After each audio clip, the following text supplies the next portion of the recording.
Okay, I want to review what we went over last time and look in more detail about form processing and server-side validation.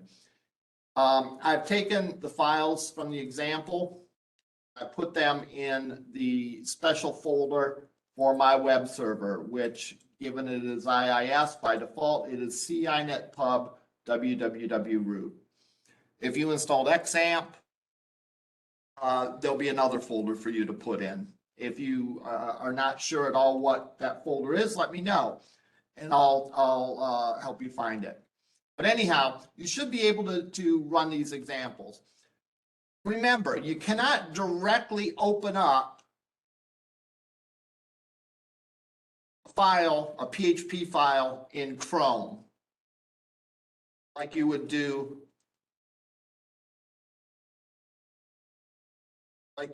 with some other file. I can't just simply okay, open that up.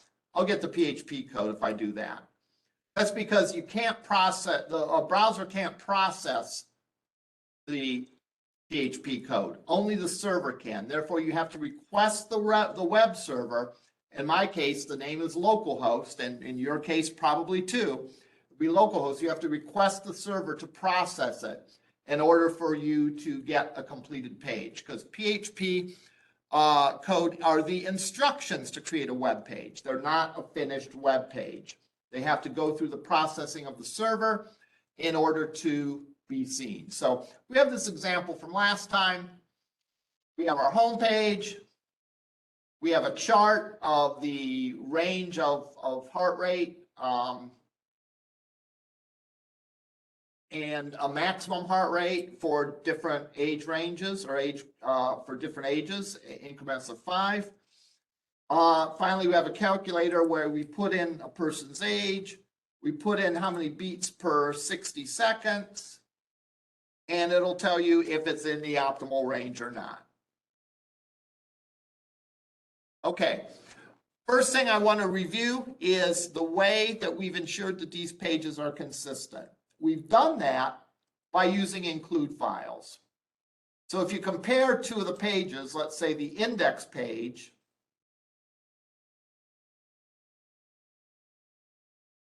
and chart, let's say, you'll notice that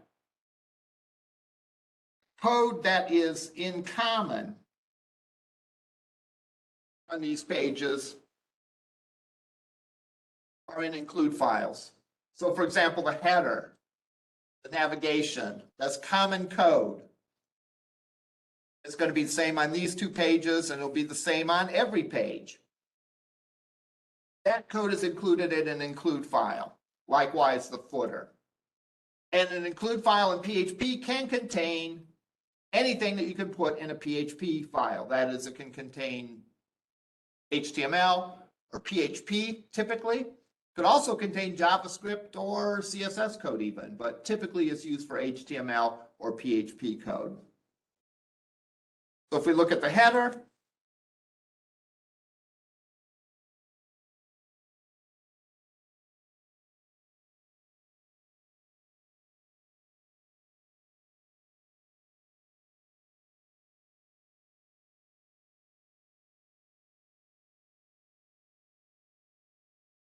it's just the HTML that we want to have the header for each page. And again, this has the advantage of that we can make a change here, and that change will be reflected across all pages that use that include file. Now, between chart and check range, we actually have more stuff that are in common. Check range consists of two parts: the calculator page, which is the form, and the actual check range, which is the server-side code. Both the chart and checking the range include certain calculations in PHP, and those are included in the heart include file. So checking things like what is the maximum heart rate given a person's age? What is the minimum exercise heart rate? What is the maximum exercise heart rate? Whether a person's heart rate is in the acceptable range or not. These are all functions that appear on, are needed. Not necessarily every single one is needed on both pages, but in general, these functions are needed both for the chart and for the calculator in doing the calculation.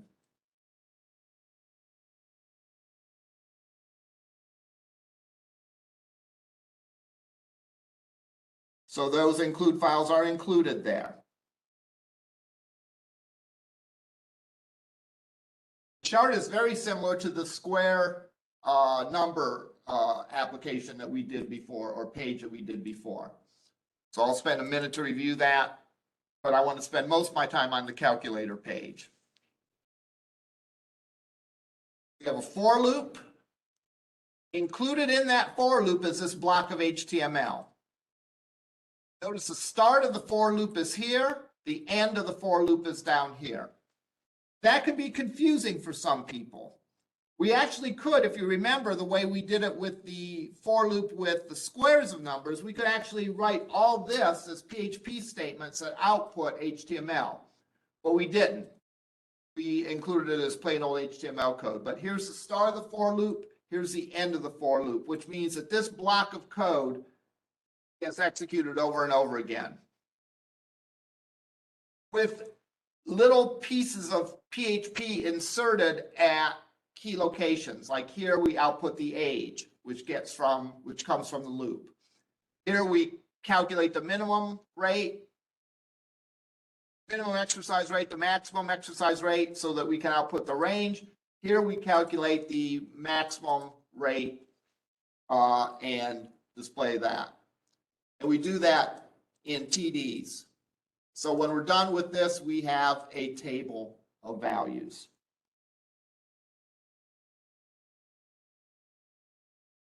Check range, the check range calculator, there's a few things going on. First of all, and again, if I was doing this for real, I would have the same validation both on the client and the server side. Why? Remember, people can always turn off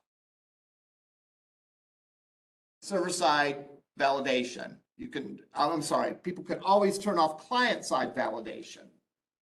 That's a setting in the browser to turn off JavaScript. So, well, it's good to have client-side validation because that gives users quick responses without bothering the server. Client-side validation is not enough in itself. Now, in many cases, we'll do the same validation on both sides. In other cases, we'll do more validation on the server side because we have more resources on the server side. We can contact a bank, for example, to make sure that a credit card is valid, or we can contact, our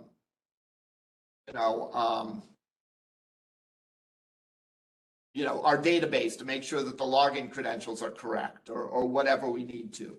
And I sort of did that to represent that in this example because the validation only checks for age. It doesn't check for beats per second. I let that validation happen on the server side. So if we put in the age, or we put in, or actually all we're checking via client side is to make sure that the age is entered.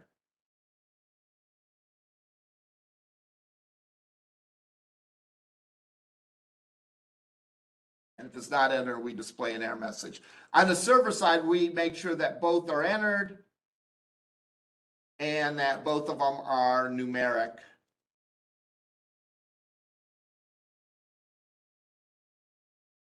So let's focus on that because that's what we left off on last time. As far as the client-side validation goes in the calculator,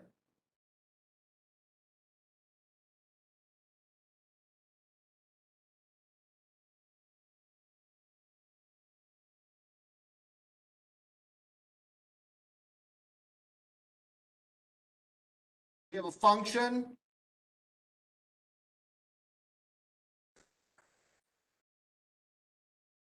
on submit. We return the result of the validated form function. We don't simply call the validate form function by itself. We return the value to the onSubmit event. If the onSubmit event gets returned to it a true, it goes ahead and continues and submits the form to the action script. If it gets returned to false, that stops the submission of the form. So when the user clicks the submit button, form is submitted, it calls the JavaScript method validate form. If it's tied to an event like this, it's going to be a JavaScript method. It's not going to be a PHP method. So here all we literally do is we make sure that there is some value that's not equal to an empty string. And again, it probably would be better to trim it. All right, to make sure that it wasn't just a bunch of spaces, but I won't worry about that now. We call this method. We assume that the page is valid. We do our checks. We could check multiple things. In this case, we're only checking one. And if an empty string was entered, we know that the form isn't valid. We display our error message. And we return a false. So if this is valid, if this checks out, we return a true. If it's not valid, we return a false. And as I mentioned before, by returning the return value to the onSubmit event, we either cancel the submission of the page or we continue to submit to the page. This gets returned to true. That return true gets passed to the onSubmit event, and we go ahead and call this page. If it gets returned to false, that stops the presses on this. Okay, but what happens if, let's assume it is valid. All right, what happens then? Well, we have these include files, which include the heart include that we looked at a little bit earlier. And we also looked at the, we also included a include file called check range, which includes code specific to this page. Now, this code is not really going to be shared between other pages, so it's debatable whether it needs to be in an include file or not. I put it in there just to make this page look very streamlined. But you could include all these functions in this page because all these functions are written specific to the check range page. And the rest of the includes, the main processing happens here. We call validate form. This is a PHP function, as you notice, because it's in the PHP block. What does validate form do? That code is in the check range include file. And validate form does something very similar to the client side validation. All right, the code is going to look the same and the style is going to look the same. The only difference is where we're getting the values to validate. In the JavaScript, we're getting them from the form. In the PHP, we're getting them from the request, which is either the post or the query string. We're going to assume the page is valid. All right. Trust me, it's easier to code assuming the page is valid and then looking for any possible issues with the page.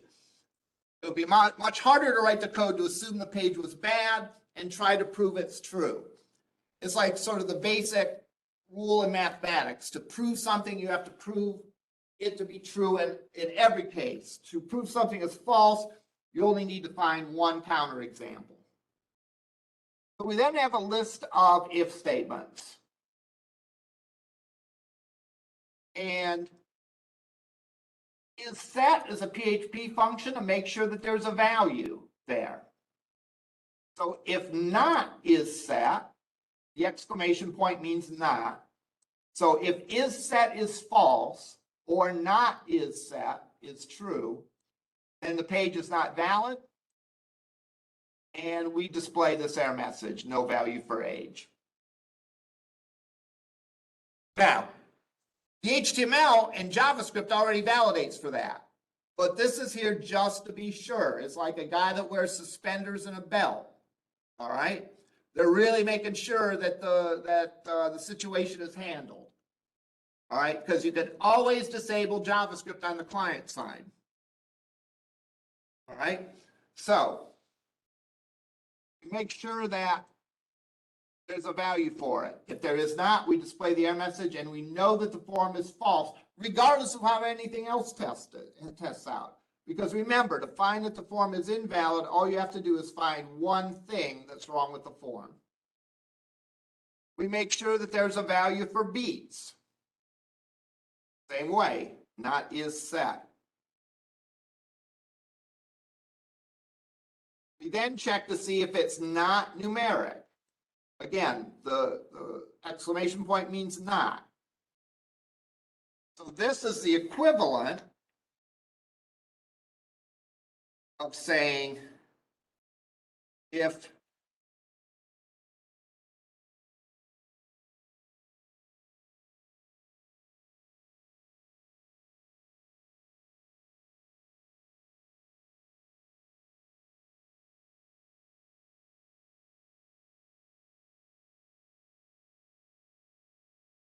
is numeric, age equals false.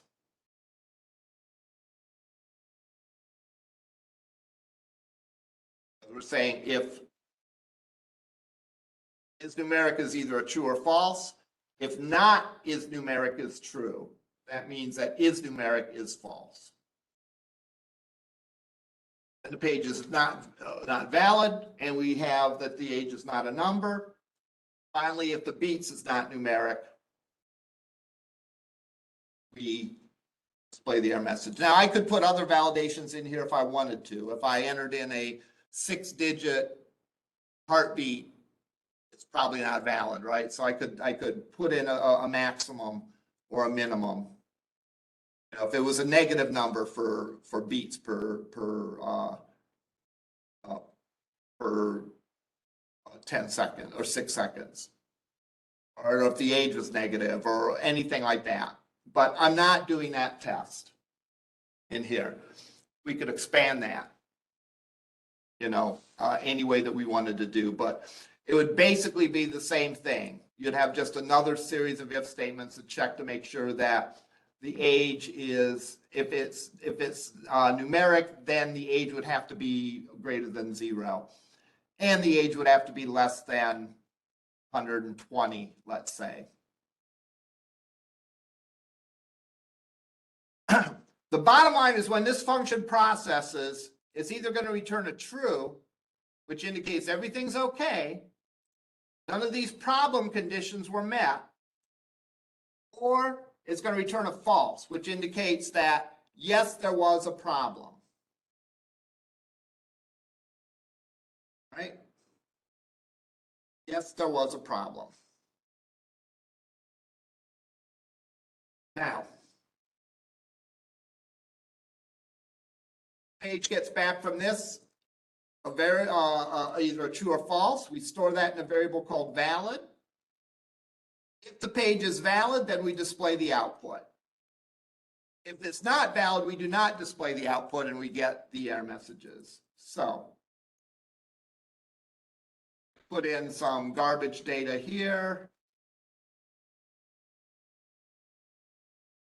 We display this error message. The page is not valid, so we don't continue and do the calculation. Whereas if we put in valid data here, we continue through and display the message. Not the error message, but the actual results. That's where display output comes in, and that is also in this include file. We again grab the age and beats, and because the way the form was set up as representing 6 seconds, we call the in-range function. We pass it the age, the beats, and 6 seconds. that is in part include file. And I realize sometimes it gets a little tricky finding where the code is when you use multiple include files. But the advantages far outweigh that small disadvantage. Through good commenting of your code, you can make it easier for people to understand what those things represent. So in range accepts how many heartbeats, the age, and how many seconds it was taken for. In this form, the assumption is 6 seconds. So we calculate how many beats per minute that is. We get the maximum exercise rate for the age and the minimum, and we compare them. If the beats per minute that the person has is less than a minimum, then we return a -1. If we return a 1, it means that they're over the maximum. If they are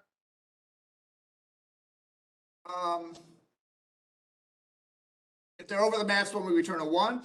If they are greater or equal to the minimum and less than or equal to the maximum, then we return a 0. So the return value from this function is either 0, -1, or 1. So if it returns a -1, we display that they're under the range. If it is equal to 0, you're in the range. If we return 1, they're above the range. This is where I should practice what I preach a little bit more. This should be on its own line, like that. Proper indentation helps you see that this is a unit as an if statement, this is a unit, and this is a unit. These are testing 3 mutually exclusive things. Now, many times people use nested if statements. If possible, I avoid those because it doesn't take that much more time to execute it this way, and it's much more clean and simple code to follow if I do this.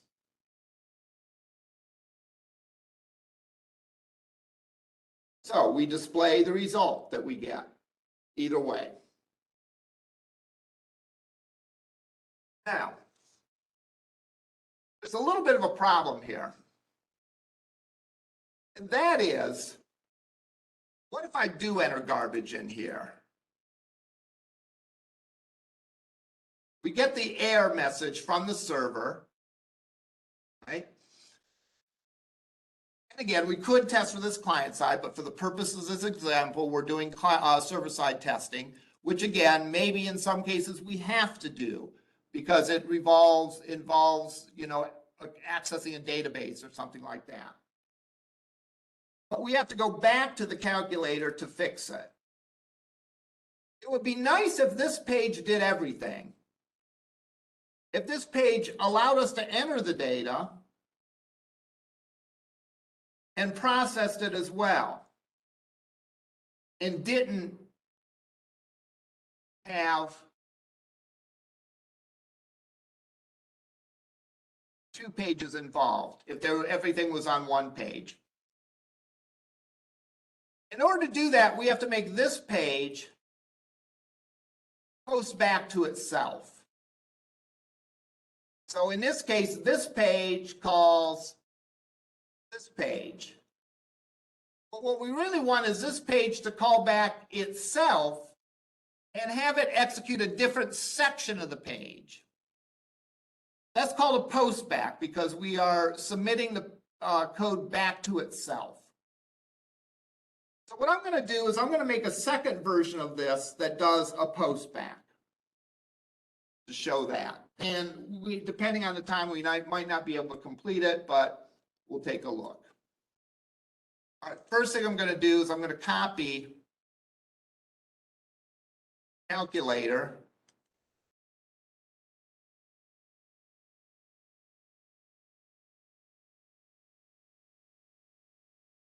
And I'm going to rename it to calculator postback.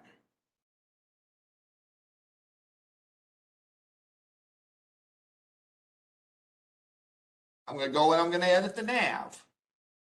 We now have a second form of the calculator.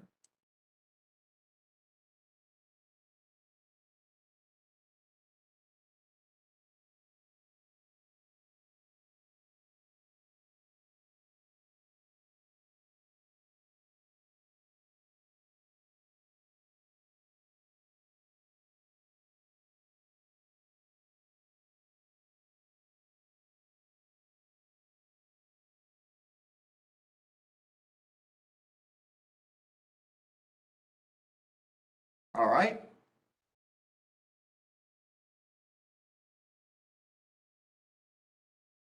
And then I'm going to change calculator postback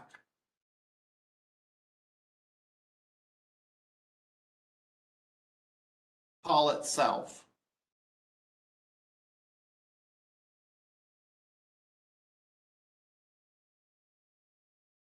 So I could actually do that by eliminating the action, because if there's no action, it'll call itself back. Or I can put in the name. I usually like to put in the name of the page.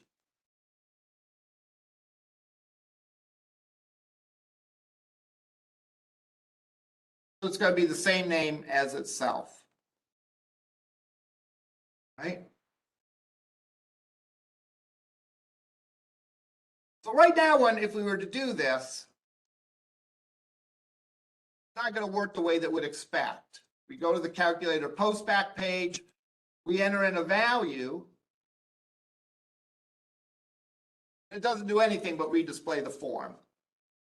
What we have to do is we have to copy the code from the check range page into this page.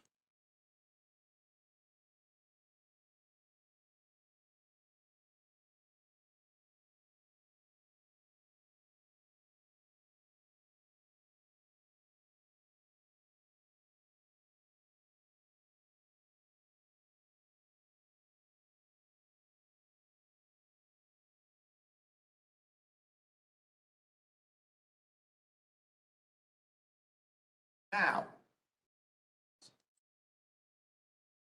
we have a situation here.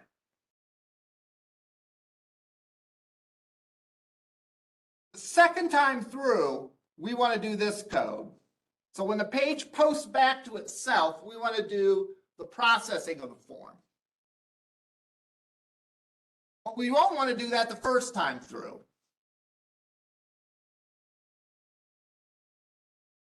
We want to display the form the first time through. Actually, I'm going to move this to down here.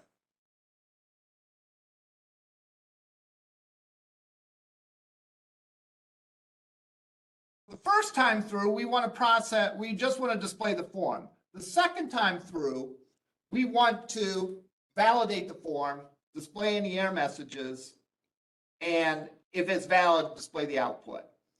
So we have to determine a way to see if there is a, we're going to have to determine if there's a way to determine the difference between the first time this page loads and the second time. And the way we can do it is look at the query string. First time the page loads, there's nothing on the query string. Second time the page loads, there's some things on the query string. Specifically, the button has a value. So what I'm going to do is I'm going to put my PHP if is set. Remember, we have that function that we saw before. Saw it in the validation.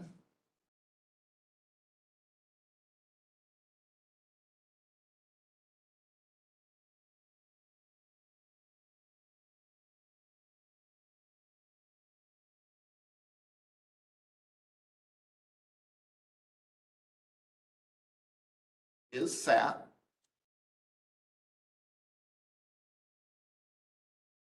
We want to check if the button submit is set.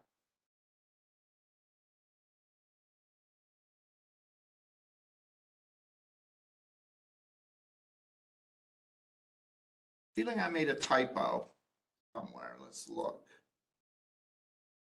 That's good.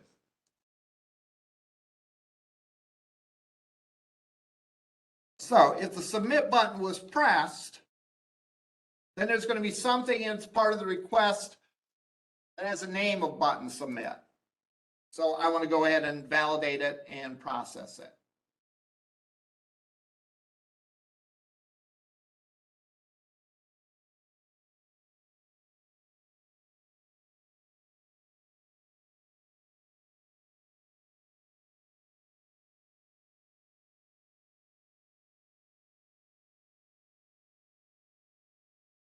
Now, I'm going to have to include the check range, include file in this one. I'm glad I made this a PHP originally because this only contained HTML before. Well, it included the include file, so that's not completely accurate. So I'm going to include in here, though, the include files that I need, which is the heart INC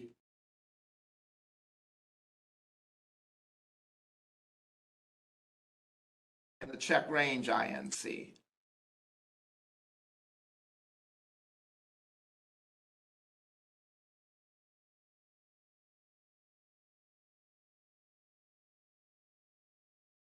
Let's see if this works. I got an error. Now, remember I talked about this. You get an error, it returns a status, HTTP error 500. That's because in development mode, your error messages are disabled. Or I'm sorry, by default, not in development mode. By default, your error messages are disabled. You don't want the error messages to be disabled, though, when you're in development mode. So we have to find the PHP ini file.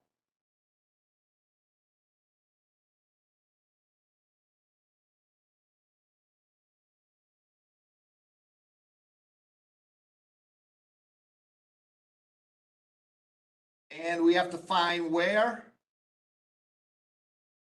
it shows the error processing.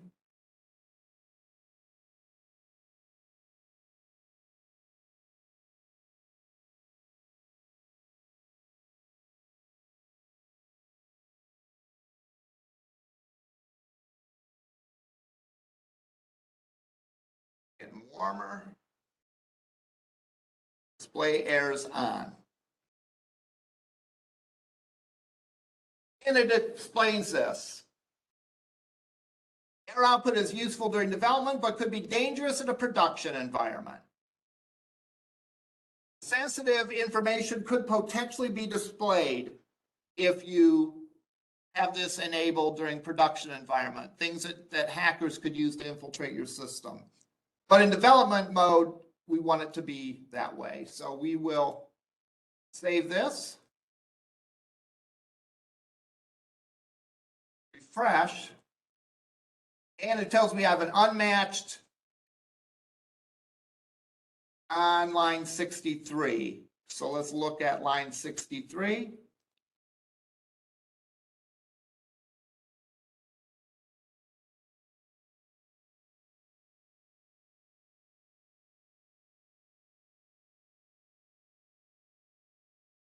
Up.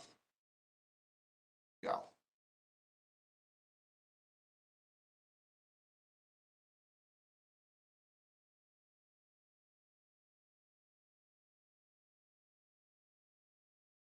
Okay, so there the page loads. I type in 32, 10 beats, calculate. It displays you're in the optimal heart range. All right, it's a little sloppy, but we can fix that simply by rearranging where the code is located.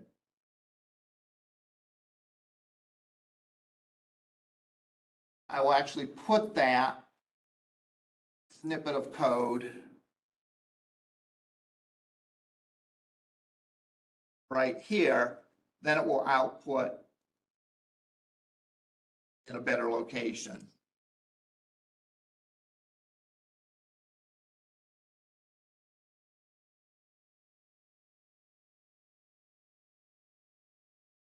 The only problem is, notice that this form got wiped out. In other words, the values aren't there. Well, we can fix that pretty quickly by doing this.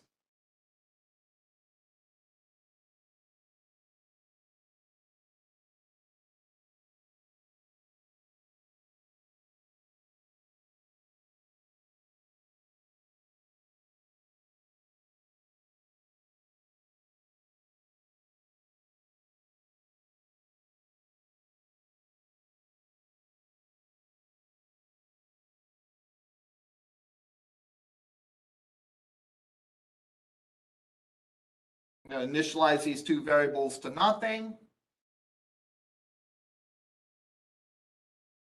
And if there's a value from them on the query string,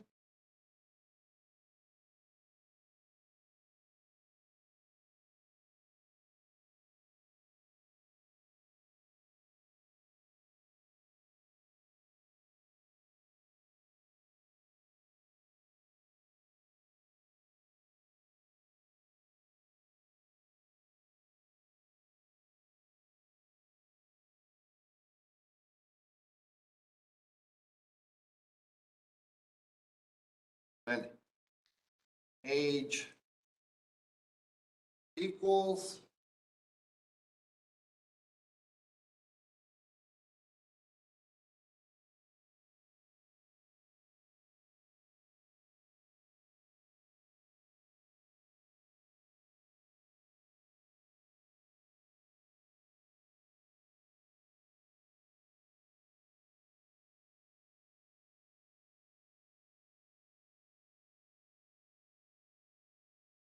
we're seeing if there's a value on the query string for those fields, and if there are,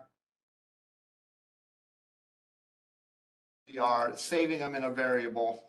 Otherwise, we initialize that variable at nothing, and we can simply put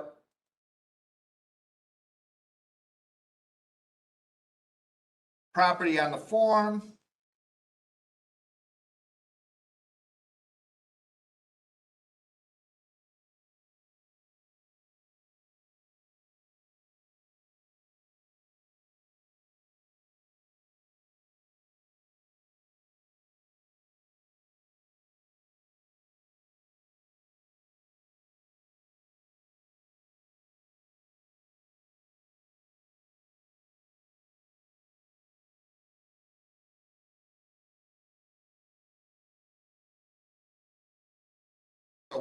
We set those variables up there, which are either going to be nothing if there's nothing on the query string, or it's going to be the value that was submitted.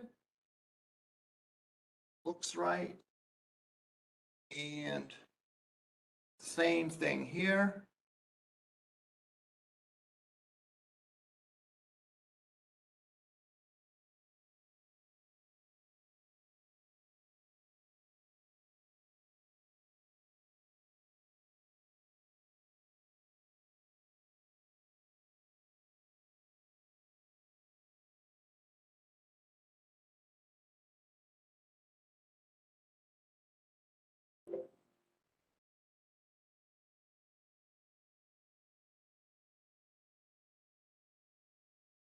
Okay, line 40.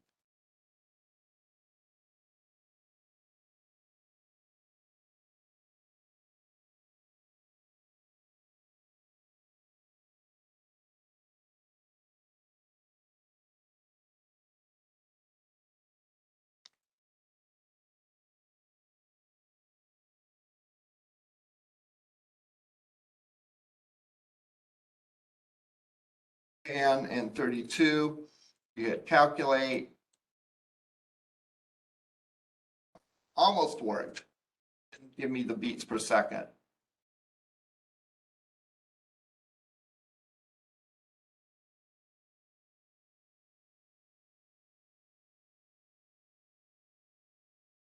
Am I doing wrong? Oh, request $sign beats. It's text request.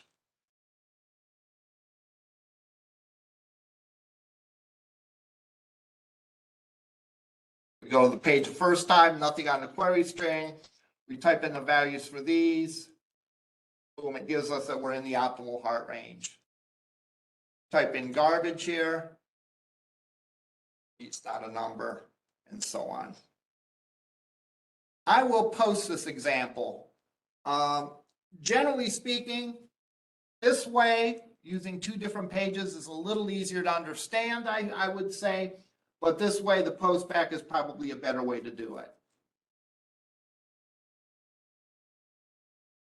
Essentially, we just combine the function of the form and the processing of the form on the same page, and we're able to distinguish which mode we're in based on what's on the query string. If the button was submitted and that button is on the query string and there's a value for it, then we know the form was submitted and we go into processing mode. All right, that's all I had for today. Please let me know if you have any questions, and we will talk to you next week. I will upload this, by the way.